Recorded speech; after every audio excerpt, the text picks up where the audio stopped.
उत्तराखंड की पहली महिला ड्राइवर बनी रेखा पांडे। गरीबी और संघर्षों की कहानी सुनेंगे तो आप भी कहेंगे इसने तो संघर्षों की एक नई लकीर खींच दी। एमए एलएलबी करके गरीबी के कारण थाम ली स्टीयरिंग, बन गई लाखों महिलाओं के लिए मिसाल, पूरा देश कर रहा है सलाम। आज जिस महिला को नेता अभिनेता सलाम कर रहे हैं, उनके संघर्षों की कहानी जानेंगे तो आप भी सोचने पर मजबूर हो जाएंगे। पति चलाते थे गाड़ी, तबीयत खराब हुई, गरीबी ने दस्तक दिया और फिर रेखा पांडे ने टैक्सी की स्टीयरिंग पकड़ी और संघर्षों का एक नया आयाम लिख दिया।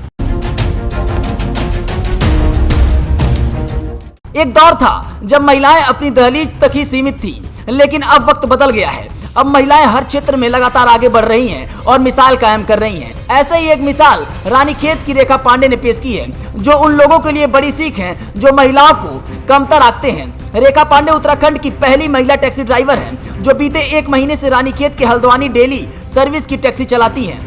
भले ही दिल्ली, मुंबई, चेन्नई जैसे महानगरों में ये आम बात हो, लेकिन उत्तराखंड जैसे छोटे और पहाड़ी परिवेश वाले राज्य के लिए बहुत बड़ी मिसाल है। बता दें कि रेखा पांडे अल्मोड़ा के रानीखेत की रहने वाली हैं, जो अपना टैक्सी चलाकर परिवार को पाल रही हैं। रोजाना सुबह 8 बजे से रानीखेत और दिन भर हल्द्वानी की सड़कों पर टैक्सी के लिए सवारी ढूंढना, कभी तेज धूप तो कभी जोरदार बारिश के बीच टैक्सी चलाकर परिवार के लिए खर्चे का इंतजाम करना। इतना ही नहीं, टैक्सी चलाने के अलावा घर का कामकाज करना, बीमार पति की सेवा करना, ये रेखा पांडे की दिनचर्या में शामिल है। तमाम समस्याओं के बीच भी रेखा सवारियों के बीच चेहरे पर मुस्कान लाती हैं। रेखा का ये कदम स्वरोजगार की ओर महिलाओं का एक मिसाल है। रेखा बताती है कि टैक्सी उनके पति चलाते थे, लेकिन उनकी तबीयत अचानक खराब हो गई, जिसके चलते उन्हें ड्राइवर रखना पड़ा, लेकिन इससे बहुत नुकसान झेलना पड़ रहा था।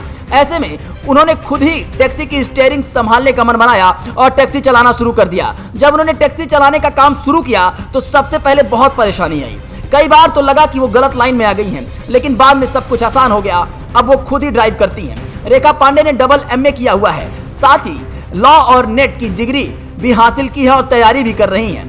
रेखा की 3 बेटियां हैं। सबसे बड़ी बेटी 9वीं कक्षा में तो बीच वाली 5वीं कक्षा में पढ़ाई करती है, जबकि सबसे छोटी नर्सरी में पढ़ती है। ऐसे में दिन भर सड़कों पर रहने के बाद शाम का वक्त जब घर पे पहुंचती हैं तो बच्चों के लिए खाना बनाने से लेकर अन्य काम भी करना पड़ता है। रेखा पांडे महिलाओं के लिए मिसाल बनकर उभरी हैं। उनका कहना है कि कोई भी काम छोटा या बड़ा नहीं होता। महिलाओं को अब चूल्हा चौका तक ही सीमित रहने की जरूरत नहीं, बल्कि घर से बाहर निकलने की जरूरत है, जिससे वे आत्मनिर्भर बन सके, महिला सशक्तिकरण में अपना बेहतर योगदान दे सके।